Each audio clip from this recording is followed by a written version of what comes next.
want to talk to you guys today a little bit about coping skills. It seems like this has almost become a buzzword lately. I hear people talk about it and reach out to me and say, hey, I really need help with building more healthy coping skills. But most people really don't know what that means, or they seem to think there's some magical coping skill that will make everything easier. Well, as most of you already know, there is no magic pill. There's not one thing that makes this easier. And a lot of people are really disappointed when they find out that coping skills are actually really simple things. But if you do them, they really do make a difference.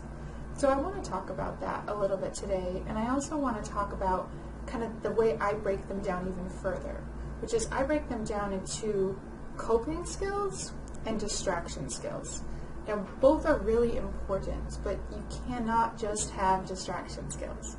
So distraction skills are things like watching TV or playing a video game. Now, that's really effective to switch your mind from whatever it's running on or whatever urge it's kind of being taken over with to something else and kind of do something where you check out and it's mindless. So that's helpful, right? But eventually you're going to have to stop playing the game, or you're going to have to stop watching TV. And if you haven't processed anything further, or if you don't have any other way of working through that urge, then you're going to relapse at some point. It's more of a matter of time. So those distraction skills are helpful, especially when maybe you're out or you're doing something or you don't have the time or space to process kind of what you need to on a deeper level. But you have to have coping skills as well. So coping skills are things that really process things on that deeper level. So they could be things that really work through and resolve something for you. So it could be similar to distraction skills in that a distraction skill might be listening to music, where a coping skill might be playing music or listening to music that really resonates with you and processes through some of the feelings that you're experiencing. So it's something that kind of takes it a step further. It's more intense and kind of more intentional than a distraction skill. So it could be things like playing music, it could be physical activities, yoga, writing, working through a workbook, meditating, processing with a therapist or a really trusted friend. Or it could be something specific, like a specific skill from a modality like cognitive behavioral therapy. So there are specific coping skills as well.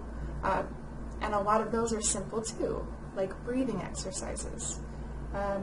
So some people find that doing something physical really helps them. So doing something like yoga connects their mind and body and works through urges or works through trauma. While other people find that they have to write it out or talk it out. So really it's about finding what works for you and practicing it and actually doing it. So what I found is that most people can come up with something that would really help them and is really helpful for them, but they're not doing it. So the point here is to choose something and then actually do it. And I really encourage people to start to build this into your daily life. So build healthy activities, build healthy coping skills into your daily life. One, this helps you be less stressed and anxious overall, so you're already coming from a more grounded place. And two, it helps you practice that skill so you're good at it and you can go to it in a time of crisis and use it. It's really hard to practice new things and learn them when we're in crisis, but if we practice them in regular life, then we know what to do when we're in crisis and we really need it. So really, I mean, it goes back to the saying, insanity is doing the same thing over and over again and expecting different results, right? You have to do something different. You have to try something different. So I want everybody to choose something. Choose something this week that you're going to try.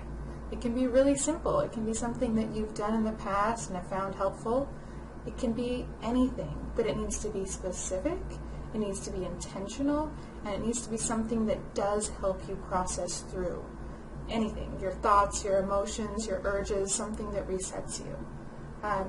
If you need help further with this, or if you need help coming up with specific ideas, please reach out to me. Don't hesitate to ask me about more questions about this. And also, I'd love to hear anything that you come up with. So comment and let me know what you're going to try this week. So I hope this inspired you in some way to really get out there and do something and try something and do something good for yourself. Take care of yourself.